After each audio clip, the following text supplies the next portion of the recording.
പ്രിയമുള്ളവരെ നമസ്കാരം. ഞാനിപ്പോൾ നിൽക്കുന്നത് നമ്മുടെ KSRTC കരുനാഗപ്പള്ളി KSRTCയുടെ തെക്ക് വശത്തുള്ള നെജിയുടെ ഫ്രൂട്ട്സ് കടയിലാണ്. ഇവിടെ ഇന്നലെ അദ്ദേഹത്തിന്റെ ഫ്രൂട്ട്സ് കടയിൽ ഒരു വിഭാഗം സാമൂഹ്യ വിരുദ്ധർ അഴിഞ്ഞാടുകയും അദ്ദേഹത്തിന്റെ ഫ്രൂട്ട്സുകൾ നശിപ്പിക്കപ്പെടുകയും ഉണ്ടായി. ഇതറിഞ്ഞ് ഞങ്ങൾ കേരള വ്യാപാര വ്യവസായ ഏകോപന സമിതി കരുനാഗപ്പള്ളി യൂണിറ്റിന്റെ അംഗങ്ങളോട് എത്തി. ഞങ്ങളുടെ പ്രസിഡന്റിന്റെ സാന്നിധ്യത്തിൽ സെക്രട്ടറിയും ട്രഷററും എത്തിയിട്ടുണ്ട്. നമുക്ക് അവരോട് കാര്യങ്ങൾ തിരക്കാം. നമസ്കാരം.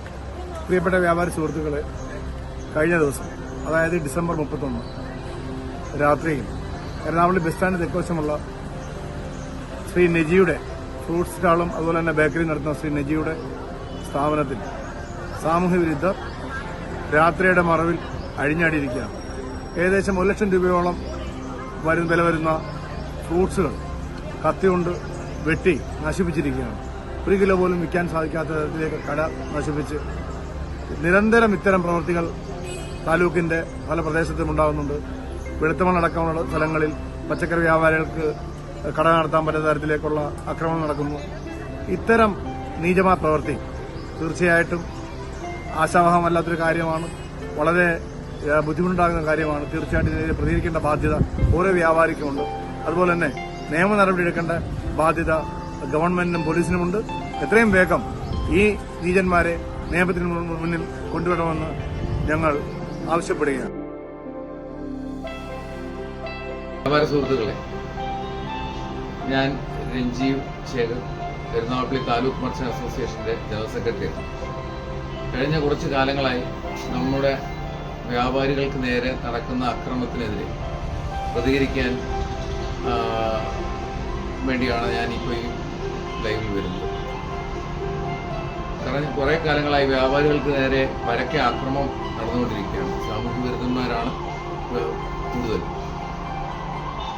ഈ കഴിഞ്ഞ 31-ാം തീയതി ഡിസംബർ 31 രാത്രി ബസ് സ്റ്റാൻഡ് ട്രാൻസ്പോർട്ട് സ്റ്റാൻഡിന് തെക്കേ വശമുള്ള ഒരു ഫ്രൂട്ട്സ് കടയിൽ ആക്രമികൾ വരികയും പഴവർഗ്ഗങ്ങൾ വെട്ടി നശിപ്പിക്കുകയും ചെയ്തിരിക്കുകയാണ്.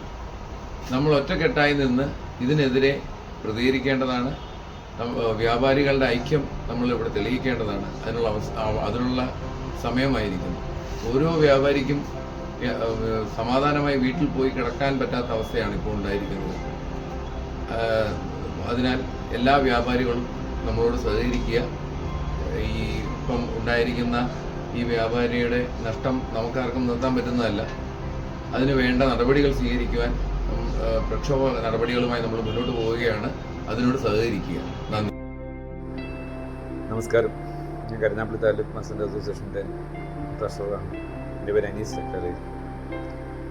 നമ്മുടെ ബഹുമാനപ്പെട്ട പ്രസിഡന്റ് സുധീർ ചോയ്സ് സൂചിപ്പിച്ച പോലെ ഇന്നലെ 31 ഡിസംബർ രാത്രിയിൽ കുറേ ആഭാസന്മാർ ചേർന്നിട്ട് ബസ് സ്റ്റാൻഡ് തെക്കുവശമുള്ള ഫ്രൂട്ട്സ് കടയിലും അഴിഞ്ഞാടുകയും ഫ്രൂട്ട്സുകളെല്ലാം വെട്ടി നശിപ്പിക്കുകയും ചെയ്തിട്ടുണ്ട്. അത് ഒറ്റപ്പെട്ട സംഭവമായിട്ട് നമുക്ക് കണക്കൂട്ടാൻ പറ്റില്ല. കാര്യം താലൂക്കിൻ്റെ പല ഏരിയയിലും ഇങ്ങനെയുള്ള സംഭവങ്ങൾ രാത്രിയുടെ മറവ് നടക്കുന്നുണ്ട്, പകലും നടക്കുന്നുണ്ട്. അതിനെതിരെ ശക്തമായി പ്രതികരിക്കാൻ തന്നെയാണ് താലൂക്ക് മർച്ചന്റ് അസോസിയേഷൻ്റെ തീരുമാനം. നമ്മുടെ കരുനാഗപ്പള്ളിയിലുള്ള ഒരു സഹവ്യാപാരിക്കുണ്ടായ ഏറ്റവും വലിയൊരു നഷ്ടമാണ് ഇപ്പോൾ സംഭവിച്ചിരിക്കുന്നത്. ന്യൂ ഇയറുമായിട്ട് രാത്രിയിൽ അതിക്രൂരമായി ഒരാളിനെ ആക്രമിക്കുന്ന പോലെ കട ആക്രമിച്ചു. വൻ നാശനഷ്ടമാണ് വരുത്തിയിരിക്കുന്നത്. ഇതിനെതിരെ സംഘടന ശക്തമായ നിലപാട് സ്വീകരിക്കുന്നതായിരിക്കും. ഈ പ്രതികളെ എങ്ങനെയും പിടിക്കുക എന്നുള്ളതാണ് ഏറ്റവും വലിയ പോലീസിൻ്റെ ഒരു ലക്ഷ്യമുണ്ടായിരിക്കുന്നത്. കാര്യം നാളെ ഒരു സമയത്ത് കട അടച്ചിട്ടിട്ട് ഏതൊരു വ്യാപാരിക്കും സ്വസ്ഥമായിട്ട് വീട്ടിൽ കിടന്ന് ഉറങ്ങാൻ പറ്റാത്തൊരവസ്ഥയിലാണ് പോയിക്കൊണ്ടിരിക്കുന്നത്. അപ്പോൾ അങ്ങനെ പ്രതികളെ എത്രയും പെട്ടെന്ന് പിടിക്കണമെന്നാണ് സംഘടന ആവശ്യപ്പെടുന്നത്. എല്ലാ തരത്തിലും വെല്ലുവിളികൾ നേരിടുന്ന കേരള വ്യാപാരി സമൂഹത്തിന് മുന്നിൽ ഇതുപോലെയുള്ള അക്രമങ്ങൾ ഇനി ആവർത്തിക്കരുതെന്ന് ആവശ്യപ്പെടുകയാണ്. ഇതിനു വേണ്ട സത്വര നടപടികളുമായി ഞങ്ങൾ മുന്നോട്ട് പോകുമെന്ന് കേരള വ്യാപാരി വ്യവസായ ഏകോപന സമിതി കരുനാഗപ്പള്ളി യൂണിറ്റ് അറിയിക്കുകയാണ്. ഇതിനെതിരെ ശക്തമായ പ്രതിഷേധ നടപടികൾ സ്വീകരിക്കുവാൻ കരുനാഗപ്പള്ളി മർച്ചന്റ് അസോസിയേഷൻ തീരുമാനമെടുത്തിരിക്കുകയാണ്.